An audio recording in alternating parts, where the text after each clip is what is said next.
I appreciate this opportunity this morning to be able to participate in this study and to be able to present the material that we've prepared this morning.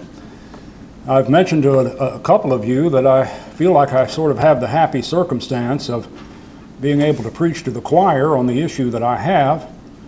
I realize there might be someone here who could disagree with what we say and might be able to bring up some issue or related question that might be a little difficult to take care of or to answer, but in general I feel like I'm preaching to the choir, so I do take some solace in that. This morning what we're talking about is Mark chapter 16, verses 9 through 20. And these verses are oftentimes referred to as disputed verses. That is to say, they are seen as not being original to Mark, but that they were added by some other person after Mark wrote the book of Mark. Now, this morning what we're going to be talking about is the external evidence. And by that, or the first session, we're going to be talking about the external evidence. And what we mean by that is that there are manuscripts and church fathers who address this, that deal with this particular issue way back in the early centuries of Christianity. And so that's primarily what we're going to be focusing on this morning. Now, I have two topics this morning because originally I just had one, and I felt like I had plenty of material to cover that topic. And then Richard asked me if I might be willing to do a second, and I said, well, I'm not sure. Don't know what I would do. And then later I said, well, I think I have enough to cover two with this same topic. So I'm thankful to be able to expand to the internal evidence in the second discussion. But this morning, my position on translations and the Greek text.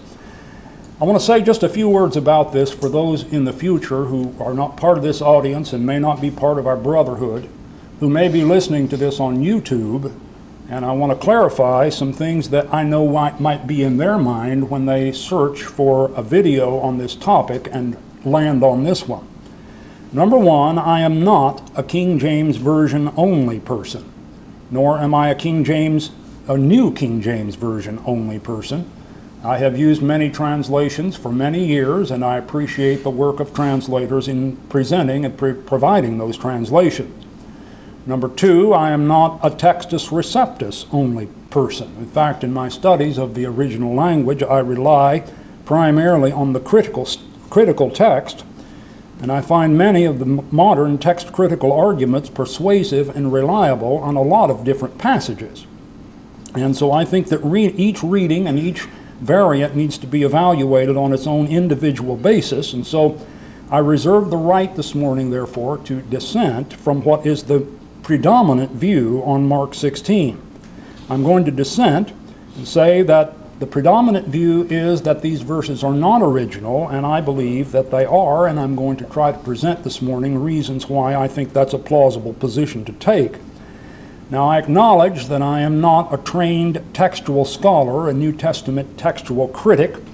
I have read the books, the primary ones, and a lot of scholarly articles on various textual issues, as well as what's an amazing miracle today is you can go online and look at manuscripts from all over the world and look firsthand at them and see what they say, and I've taken the opportunity to do that to somewhat of an extent. And last of all, I'd like to say that I acknowledge that this presentation, due to the constraints of time, is limited and rather reductionistic and incomplete in the presentation, but we'll do the best we can with the time that we have. Okay, so that said, to the wider YouTube audience, I'd like to go ahead now and point out some of the things about this passage. Up here is Mark chapter 16. I know you can't read it. A lot of this is a bird's eye view. What we're interested in tonight, this morning rather, is these disputed verses, the ones highlighted in color at the bottom half of the page. These are the 12 verses at the end of the book of Mark. Now, the question that I want to pose to begin with today is, what is the issue? Well, I think it's summed up quite well in an article called Literary Approaches to the End of Mark's Gospel by Joel E. Williams, when he said there that because of the omission of Mark 16, 9 through 20 from important early manuscripts of Mark and the unique features of this passage, the general consensus among New Testament scholars is that the writing of Mark the evangelist ends at verse 8. And 9 through 20 are not his words. Important early manuscripts deals with the external evidence. The unique linguistic features deals with the internal evidence. So that's the broad outline of what we have to say today. Now, maybe we're most familiar with this issue whenever we look into our translations. The New King James Version, there's the page from Mark 16. The New King James Version does a great service to the reader in that it provides many different textual variants that exist between the Textus Receptus upon which the New King James and the King James was based versus the critical text that the newer translations are based upon. If you look closely at those notes, you can get all kinds of very valuable information right there at your fingertips. But on Mark 16, right there in the middle of the page at verse 9, you have this little note here that says, verses 9 through 20 are bracketed in you as not in the original text. They are lacking in Codex Sinaiticus and Codex Vaticanus, although nearly all other manuscripts of Mark contain them. All right, so what is this note talking about? Well, first, they are bracketed, these verses are, in you, the footnote says. Okay, well, in you, in stands for the Nestle Aland, and then it's got a Latin title, Novum Testamentum Graece, and that's New Testament Greek or Greek New Testament. The N stands for Nestle Aland. The U stands for United Bible Society's Greek New Testament. These two Greek texts are exactly identical. It is the United Bible Society's text from which most of the new translations are made and have been made now for several decades.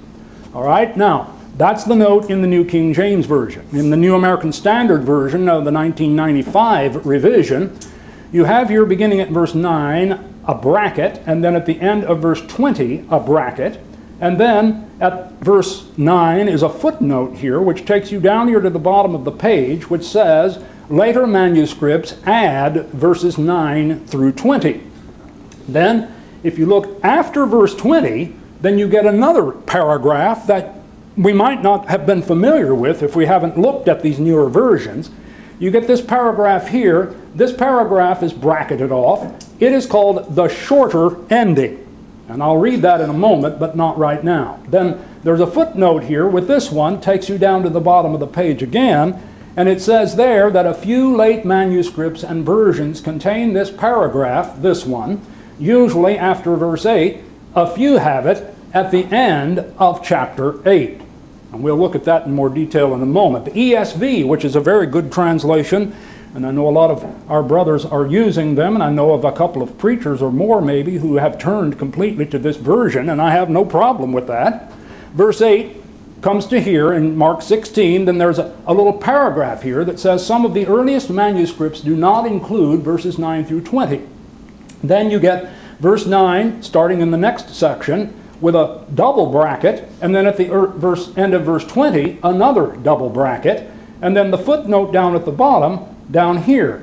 Now I'm not going to read all that because we're going to read all of it here in a moment, but this is essentially the shorter ending that was also referenced in the NASB 1995 that we just looked at. One more. NIV 2011 says in verse 8, you've got it there, then after verse 8 is a bar or a line that blocks that text off from what follows. There's a little paragraph. It says the earliest manuscripts and some other ancient witnesses do not have verses 9 through 20, and then you get verses 9 through 20, but you get it in italics. Now this italics serves serves the purpose really of setting these verses off from the rest of the verses. Now what I've noticed through the years as I've watched these translations come out and I've watched them published and deal with these verses in different ways, it's my impression that little by little these 12 verses are being pushed off the table. And I think, really, I believe that sooner or later we're going to see translations published without these verses, because that's just seems to be the direction that things are going. And so in view of that, I felt sort of compelled to try to deal with this as best I'm able to do, and so hence the reason for this topic this morning. Okay, so the NIV 2011 says that. Now, modern commentaries on Mark, in fact, don't even comment on these verses. The commentators composing or writing, putting together modern-day commentaries do not even acknowledge verses 9 through 20. So, I think our people need to be aware of the fact and get used to the idea they're going to see versions come out sooner or later without these verses. Now, it may take a while because these verses are pretty solidly lodged in the minds of Bible readers. But in the text critics' minds, and many of them very conservative, and many of them people that we appreciate the efforts that they have put forth, also see these verses as non-Markan, as they like to say. Well, I want to point out, this is not a modern issue. This is not a 20th century or a 21st century issue. In fact, in the 4th and 5th centuries, this matter was being discussed, and it was aware that these verses were missing from some manuscripts we can find in Eusebius and Jerome and others way back there in the early centuries of this disruption, shall we say, in the textual tradition of the book of Mark. In the 19th century, this came really to the forefront, with the availability of Codex Sinaiticus and Codex Vaticanus, that we'll say a lot more about in a few minutes. And when Westcott and Hort published their revised Greek text in 1881, these verses came strongly into the discussion and have been ever since. And back in the 1800s, they were saying, the textual critics, that the real original ending of Mark was lost. We don't know what it is. And then verses 9 through 20 were added later by some unknown scribe. Now then, since about 1970, however, this position has changed, shifted somewhat, without any really new evidence coming forward, that Mark intended to end at verse 8. That Mark didn't, there wasn't something lost after verse 8, but that Mark really did intend to end at verse 8. And then verses 9 through 20 and other endings, as we'll look at, were added later on in the history of the transmission of the text of Mark. All right, so what is my purpose this morning? I realize that in presenting this material, I'm sort of going up against the tide, the tsunami of the textual critic world. And so I feel somewhat cognizant of my position in doing that. But what is my purpose this morning? Well, it is basically to say that there are two sides to this story. That is, you got one story in the footnotes of translations, which is what most people see. Then there is another side to that story, and I want to present that story this morning. We need to do this, first of all, however, by looking at the different endings that are found in Mark in the various manuscript traditions. Now then, endings is sort of a misnomer because I think really two of them are actually interpolations or things added to the already known verses 9 through 11, but that's just semantics, maybe, maybe not. But let's look at these endings. There is, first of all, what we're going to call the abrupt ending, which says that Mark ends at verse 8. Verse 8 says, "So they went out quickly and fled from the tomb, the women who bought the spices and went there to anoint the body, for they trembled and were amazed, and they said nothing to anyone, for they were afraid." The end. There is, in other words, in this passage, no post-resurrection appearances, no Great Commission, no ascension into heaven. That's the end of Mark. The longer ending is the verses 9 through 20 that we're so familiar with. Let me give you a bird's eye view here. Up there is the abrupt ending, that's verse 8. Over here, the longer ending is verse 8 plus verses 9 through 20. These are the ones we know. All right, let's look at the shorter ending. This is the one that appeared in the footnotes of the NASB and the ESV that I cited a minute ago and said I would read later. Here it is. In verse 8, they went out quickly, fled from the tomb, trembled and amazed. They said nothing to anyone, for they were afraid. But, and this you may not be familiar with, but they reported briefly to Peter and those with him all that they had been told. And after this, Jesus himself sent out by means of them from east to west the sacred and imperishable proclamation of eternal salvation. Then you get verse 9 and down to the end of verse 20. That's the shorter ending. So it looks like this. Verse 8, then the shorter ending, so-called, and then you get verses 9 through 20. You see why I'm saying that ending here is a bit of a misnomer. This paragraph appears in 6 manuscripts. 5 of those manuscripts, it appears between verses 8 and 9, and one of them actually appears only in the margin out to the side of the regular 12 verses. Now there's this other thing called the freer logion. If you want to know what that is, just ask me later. But the freer logion is another interpolation among the 12 verses. You got verse 14, which tells us there that Jesus rebuked their unbelief and hardness of heart, and then you get the freer logion. And they excused themselves, the apostles did, saying, the age of lawlessness, this age of lawlessness and unbelief is under Satan, who does not allow the truth and power of God to prevail over the unclean things of the Spirit. Therefore, reveal your righteousness now. Thus they spoke to Christ. And Christ replied to them, the term of years of Satan's power has been fulfilled, but other terrible things draw near. And for those who have sinned, I was handed over to death, that they may return to the truth and sin no more, that they may inherit the spiritual and imperishable glory of righteousness that is in heaven. And then it resumes with verse 15 to the end of verse 20. So the freer logion looks like this. You have verses 8 through 14, the freer logion, and then verses 15 through 20, and this occurs in one manuscript, manuscript W, but there is evidence from Jerome, actually, that this freer logion was known for a long time. In fact, it was known about by scholars for a long time, but this manuscript in which it occurs was not discovered until the 20th century. It came to light in the 20th century. Well, the point here is that all agree that the shorter ending, the SE, and the freer logion are not original. There's no dispute about that. And so the question comes to my mind, why even put them in the margins of translations, if it is not, in fact, to create some more doubt about the actual verses of verses 9 through 20. I don't know why they put it in there, but they do. They want to tell you that, well, this occurs and that occurs, etc. So really our discussion this morning is about this, and that's what we titled the lesson, right? Mark 16 verses 9 through 20. But the fact that these are in the footnotes of translations forces us at least to take notice of them and spend, or maybe I should say waste time talking about them.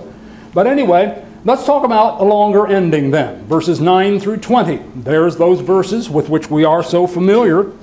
Now then, the question then is the manuscripts upon which this question of these verses is based. What about the manuscripts? The NIV 2011 says, the earliest manuscripts and some other ancient witnesses do not have verses 9 through 20. We're going to talk about earliest manuscripts. We're not going to be able really to devote time to other ancient witnesses, although I wish we could. But that's the statement in the NIV. Now, the Greek manuscripts. There are about 5,500 Greek manuscripts of the Bible. They're not all complete. There are some partial, some fragmentary, but in total the Greek manuscripts come to about that. Now, of that 5,500, only about 1,640 of them contain Mark chapter 16. That's because of the fact that not all of the old manuscripts were complete New Testaments to begin with, and also some of them are fragmentary because they've been lost with age and whatever. So Mark 16 is found in about 1,640 manuscripts. So let's just take a timeline here. 0 is the birth of Christ. This is the first century right here, and then the year 100, 200, 300, up to 500. So let's do a quick run here through about 400 years. Down here in the last half of the first century, the New Testament books were written. Now, when those books were written, that means that Mark or Luke or other authors wrote those books, dispatched them to their intended audiences, and that piece of papyrus upon which the authors wrote is called the autograph.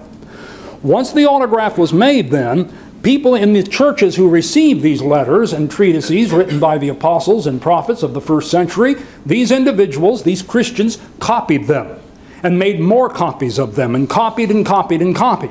And then with the passing of a long time, many copies accumulated, and then with the passing of more time, old copies wore out and new ones replaced them down on through the centuries. So that what happens now, amazingly, in the 20th century, we find, we meaning human beings, find manuscripts from way back in these early centuries, but they're only very fragmentary and partial. So a manuscript called P137, P stands for papyrus, P137 was copied in the 2nd century. This is only a few years, relatively speaking, after the time that Mark wrote.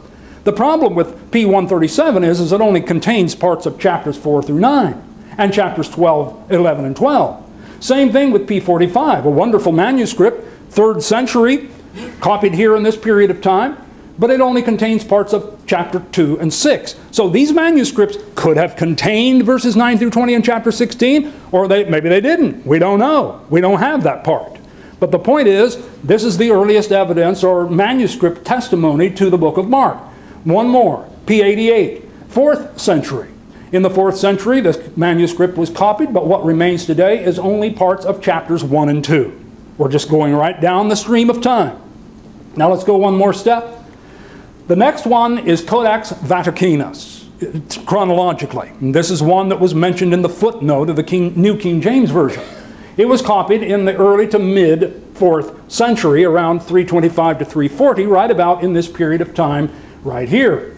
Now, you know the thing about Vaticanus is this one doesn't have Mark 16 because it's lost from that manuscript. This one doesn't have Mark 16 because it only has chapters 2 and 6. This only has chapters 1 and 2. This one has the whole Bible, or most of it. It originally had the whole Bible, but it has the whole book of Mark, and you know what?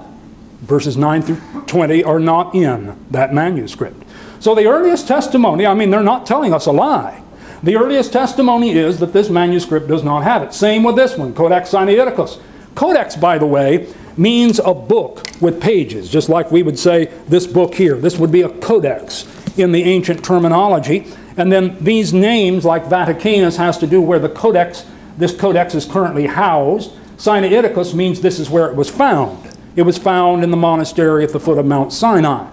All right, this manuscript also does not contain Mark chapter 16. All right, now we're going to stop right there and pose the following question. Is there any evidence for the disputed verses during this period of time? And I think there is. In fact, there is not only in other ways besides manuscripts of the Greek New Testament, but there is evidence for it in these two very manuscripts themselves, as has been argued by a number of scholars. Okay, so let's take a look at these. We're going to start here with Codex Vaticanus. Codex Vaticanus is also sometimes called Codex B or 03, depending on what cataloging terminology you use to refer to it. And it is currently available for viewing by anybody that wants to go there on the Vatican Library website. Let me just take a moment and say what a wonderful, amazing thing it is to live in a time where we have the technology that a hillbilly from Laclede County, Missouri, can go read Codex Vaticanus from the Vatican Library. That is just beyond my comprehension. Well, here's the last part of the book of Mark, the ending of Mark, right here on this page, and there's the slide number and the link if you're interested. Now then, right here at the end, and I don't know if my colors are going to show up. Can you see that white box I just put around there? I started to make it red and I decided white, but anyway, I'm blowing it out here. We're going to blow that ending out here, this part right here, and out here in this big box here. Now I want to prove to you that this manuscript really does end at verse 8. Let's don't be going around accusing people of things they aren't guilty of by saying they just are telling us that, because it's not true. These words right here, which are underlined in white, which you can't see probably, are these words right here, ephevunto gar. And the translation of that is for they were afraid, and then it stops right there. And that's the way verse 8 stops in our translation. If you look a little farther, down here at the bottom, this down here are simply the words kata markon, which just means according to Mark.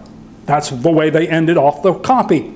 So in this passage, it's clear in this manuscript that Mark ends right there at verse 8. That's the way it is. Okay? Now then, the next thing I want to call your attention to here is the next page, the beginning of Luke. And at the beginning of Luke right here, it starts at the top of this column at the top of the next page. Now the question that has been a matter of great discussion for a very long time is, why is this column right here, this third column, you got 1, 2, 3, this third column is blank. Why? That's the question. Now then, if you look elsewhere in the New Testament of this manuscript, you don't find this situation where a book ends and then you have a whole blank column and then you have the next book beginning at the next column. You don't have that anywhere else. Let me show you what I'm talking about. The question is, did he do this just to get a nice clean start at the top of the next page? I say no. I know that because he didn't do that anywhere else when he was copying this manuscript by hand. So here's the end of Luke and the beginning of John. Luke ends there, John starts up there. I wish I had made different colors. I hope you can see that. Those arrows point, here's the end of Luke, here's the beginning of John, and the very next column, no blank column following. Same with the end of John and the beginning of Acts. Up here's the end of John, right here's the beginning of Acts, right in the very next column. Right here, the end of Acts and the beginning of James. Now the books were in different order in this manuscript, no big deal as far as our study is concerned. Acts ends right here. It leaves the rest of the column blank, but it does not leave another full column blank, but starts with the very next column, which happens to be on the very next page, here at the beginning of James. Here again, the end of James and the beginning of 1 Peter. James ends here, 1 Peter starts up here in the very next column. No blank column between the end of James and the beginning of 1 Peter. Same thing with the end of Matthew and the beginning of Mark. Matthew ends here, the rest of the column is blank, no single column totally blank, but the next book begins in the next column. So you see, that's the pattern, that's the convention in this manuscript and in the New Testament. But when you come to the book of Mark, the end of Mark, it's different. Why? Why is that blank column there? That's our question. That's the question we're interested in. Because here, the book ends, the rest of this column is blank. If he followed the convention here that he does elsewhere, he would have started Luke right here. What you see here actually is the bleed through from the other side of the page. If you think you're seeing writing here, it's the bleed through from the other side of the page, which is actually right there. That's the bleed through from the other side. So this column is blank and this one is blank, and then he starts the book in the next column after Mark, rather than like he did in the other parts of the manuscript. Why? Why is this? Well, someone says, well, there are other columns in the manuscript that are blank. And we would answer, well, that's true. Let's take a look at those. There are 4, in fact, counting the one in question. Column 1, or the blank column number 1 we want to look at, is between the books of Esdras and Psalms. And what you're looking at here is the next to the last page of the book of Esdras. This manuscript contains the Apocrypha. And at the top of the next page, the very next column in the next page, ends the book of Esdras. Right here, and then you have blank column, blank column, blank column. Well, there it is. Look at that. Now then, I just moved this page over there. When you get there, then look what happens. The next book starts over here. But now we can account for these blank columns here.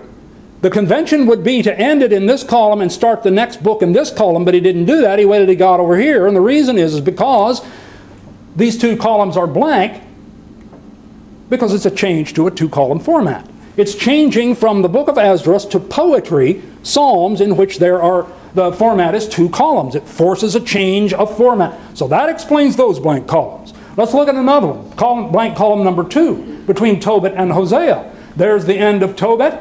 There's a whole blank column right there, and then the book of Hosea starts right here. Okay, now, the reason for this, most scholars who have commented on this that I'm aware of point out that the reason for this is because of a change of genre in the literature. That is a different category of literature. The change takes place from this text here, which is not prophetic, to Hosea, which is prophetic. It's a change of genre. You don't have that between Mark and Luke. It's not a different category of literature. It's from Gospel of Mark to Gospel of Luke. Let's hurry on. Oh, the other thing here is that the book of Tobit is on the last book is the last book on Quire 49 of this manuscript. Quires were where they took sheets of papyrus in this case and stacked them by 4, folded them in half, and that made the pages, and you came out with 8 sheets or 16 pages, and then you do another 4 and do the same thing, and you'd have multiple copyists working at the same time on different parts of the Bible, copying it down. When they got all their copying done, they'd sew all those quires together into what we know as a book, or what they called a codex. Now then, that's what you've got here, is you've got one copyist finishing up over here while the other one starts over here. My point is, the blank column here is not just the change of genre, but the blank column here, likewise, is the fact that it is the necessity of the manufacture process of the manuscript. That is, the putting together of the manuscript forced that blank column, so that they keep 2 copyists working at the same time. the evidence is that this the handwriting here is in fact different than this one. All right, column number 3. Between the Old and New Testaments. I'm going to have to hurry. Between the Old and New Testaments, you've got another difference here, and this is a change of genre. You've got 2 full blank columns here, and the change of genre between the Old and New Testaments. All right, I've made my point. Blank column number 4 is the one in question. This one in question, why is this column blank? That's the question. It's not a change of genre. We're from Mark to Luke. It's the same category of literature. It's not a change of format. 3 columns, 3 columns. It's not at the end of a quire. Those who can examine the manuscript in person can determine that it's the same quire upon which these 2 books were written. It's not at the end of a quire. It is not a transition between testaments. Hence, there must be some other reason for this. And those who have looked at this have come to the conclusion that in the mind of the copyist, there is an awareness of a longer ending. So the presence of this blank column in and of itself suggests the fact that there is an ending to Mark that exists at the time this manuscript is made.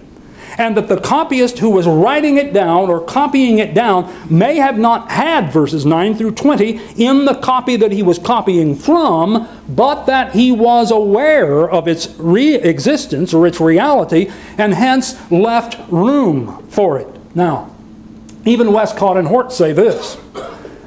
And Westcott and Hort, by the way, were among the very earliest men in the modern age to call these verses into question. Even they say that the copyist left the 3rd column blank, evidently because a subsequent reading was known to him personally, while he found none in the exemplar which he was copying, which is what I just said. So I was really alluding to Westcott and Hort when I made the point that I made there. Now then, some have called this practice of leaving this blank space, leaving what is referred to as memorial space. Bear in mind this manuscript is very expensive. It is not just your average Joe needing a copy of the book of Mark and saying, loan me your copy and I'll copy it out when I get home on the kitchen table. This is done in a place of a manuscript manufacture. And so its ultimate owner is probably going to be a wealthy person, probably a church. And the argument has been made that this blank space is there in order to give the person who is the ultimate owner of this manuscript the opportunity to add the known verses should the future owner desire them to be there. So, right, they aren't in this manuscript, but there's evidence that the people who made the manuscript knew about the verses. They're not created out of whole cloth right here in the middle of the 4th century. But they are aware of it at the time the manuscript was made. The only thing is we just don't happen to have any copies from that period of time that actually have those verses in the manuscript at that point in time. We have some very close, by the way. But anyway, it's been argued that you can't put those verses in there. That the way it won't fit. You can't, not enough room there. But James Snap, whose book I recommend, by the way, and his blog, he puts a little image up here where he shows that, and there's so much more to say about this, but he shows that it's possible for a copyist using condensed spacing and condensed lettering to fit those verses into that section. And it's a well-known fact. You can demonstrate by the number of letters in the columns on this page and the page before it and the page after it to demonstrate that the number of letters per column varied depending on how the copyist wanted the length of the manuscript to come out. So it's possible to use condensed lettering, which was a common convention, or expanded lettering if necessary, to make a piece of text either longer or shorter as the needs require. And Mr. Snap showed us that those verses can be put in right in that section.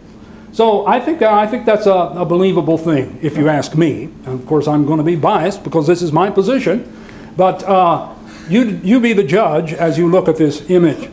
Okay, now, I want to conclude on this manuscript by saying the case for Mark 16:9 through 20, according to James Snap Jr. and his Kindle version of his book. Very good book. I recommend it. The thing to see here regarding the genuine ending of Mark is that when we take a close look at Codex Vaticanus, in which the text of Mark clearly stops at verse 8, with nothing afterwards except the closing title, This codex expresses the copyist's awareness of the absent 12 verses by the addition of memorial space. Well, I'm out of time almost, so let me get on with it here. The next thing we want to look at quickly here is Codex Sinaiticus. I'm going to go through this quickly. I want to get within time, and I want to cover everything. It's also called by this. It's viewable at the British Library website. Here it is, a nice picture, 4-column format per page, 4 columns per page. There is the end of Mark right there. There's the end of Mark, there's a blank column, and then there is where Luke begins. Notice how he begins in the very next column on this one, which is the convention. Now then, there's the end of Mark. If you bring it out over here, let's take a minute and really look at this closely. We want to burn this image into our mind, what we're seeing right here.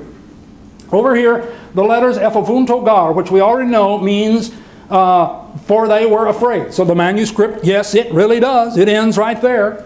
And then down here at the bottom, we have a little bit longer one down here. Evangelion kata Markon. That is the Gospel according to Mark. The Gospel according to Mark, which was the way of ending a book. That tells me this manuscript really does stop at verse 8. Now then, what we want to call your attention to, though, is to right there, you have the last 5 letters of Ephevuntogar. You got part of it up here, and then like we do today, at the syllable point, they break and go to the next part. This is the last part of the next to the last word, and this is the last word right there. After that, you get all of this flourish right here that starts right after the letters, goes across the line all the way to the end, picks up again and goes all the way across the line all the way to the end, and then you have this nice little flourish down here.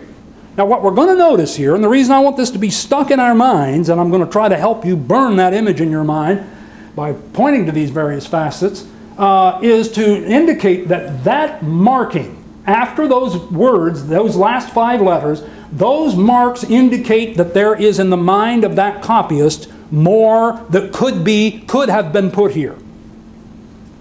Only this one doesn't want to give you the option of adding it. This copyist wants to make sure you know don't add anything after this. Now then, let's take a look at the end of Matthew. We got the same kind of thing right here. 3 letters ends the book right here at the top of the 4th column, and then after those 4 letters, there's nothing all the way to the end. That's not like what's at the end of Mark. Also, we have this little flourish here, but it's not nearly as extensive as was the one in the book of Mark. Let's hurry. Look at it. See the comparison?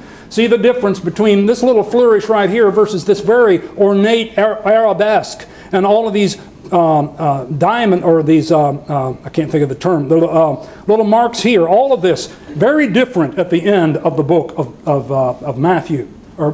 Matthew. The book of Acts, same thing. You've got 5 letters. Out here, there's nothing. Then over here, you've got this, I don't know if you can see it back there, but very fine, wavy lines. And then you have that compared to Mark. Notice the difference. Also, the end of John, same thing. 4 letters, then a colon, which is kind of a punctuation, and then nothing, and then you have this very light, wavy line flourish right here, and then compare that to the book of Mark. The book of Mark, the copyist here is putting a huge roadblock right here. He's not doing it over here, but he is over here. He's saying, stop here. Once again, 3 letters, then a dot, nothing, and a faint flourish. Compare that to Mark. End of 1 John, same thing. I don't want to be redundant here, but I just want to indicate that Mark is an anomaly compared to the other practices throughout this manuscript. So 3 John, this is the last one. You got 2 letters. You got nothing after it. You got very faint decoration here at the end. And then compare that to Mark. So Mark, compared to all of these, is different. And this difference indicates the fact that this copyist, I believe, is saying nothing goes beyond here. Now, why would he do that unless he knows something could go there, and that he wants to communicate to anybody that in his mind nothing should go there? So it's a fact that there were people in that day and time who thought those verses shouldn't be there 1,700 years ago. Now then, the original ending of Mark, a new case for the authenticity of Mark, let me quote again from No, this is from Nicholas Lunn. He quotes C.R. Williams, just to let you know that I'm not just making this up out of my own little mind. The natural inference is that the scribe of Sinaiticus, the one we just looked at, intended to indicate in the most marked and definite manner possible without a note that Mark certainly ended at the close of verse 8. Notice in italics, which was original to his quote, his reason for doing so must have been due to the knowledge that not all manuscripts end at this point. So not only do we, it is a fact we don't have any manuscripts other than the ones I pointed out to you at the beginning of Mark 16 from that period of time that give us verses 9 through 20. That's right, we don't have any. But the fact of these details about the ones that we do have suggests those copyists knew about it, which implies that they existed. Now,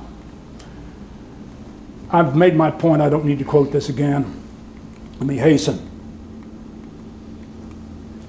So, let me just skip this too. I want to spend just a moment here talking about the early evidence of not Greek manuscripts, but the writings of the church fathers.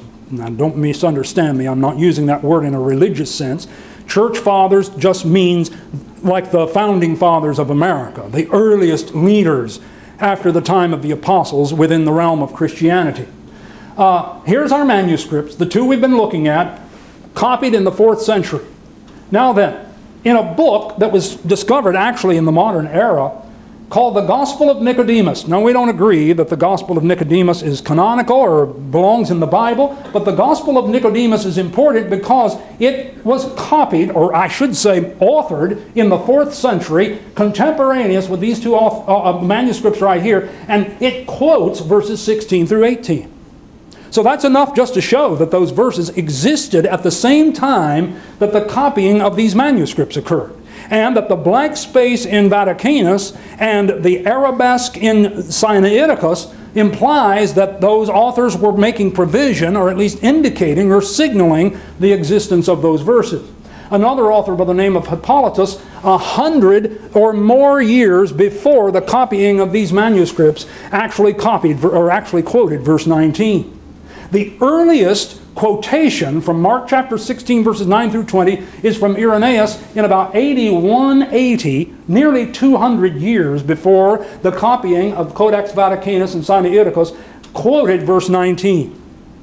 And then, and I know I'm almost out, I'm going to put these others here in a different color just to indicate they aren't quotes, but allusions. That is to say, you make an allusion to something, you're not directly quoting it, but you're making a statement that calls it or echoes that statement. And these verses, in the belief of some scholars, are echoed by allusion all the way back to 1 Clement in AD 100, which would only be about 50 years after the writing of the book of Mark. I feel like I'm getting tangled up in this thing.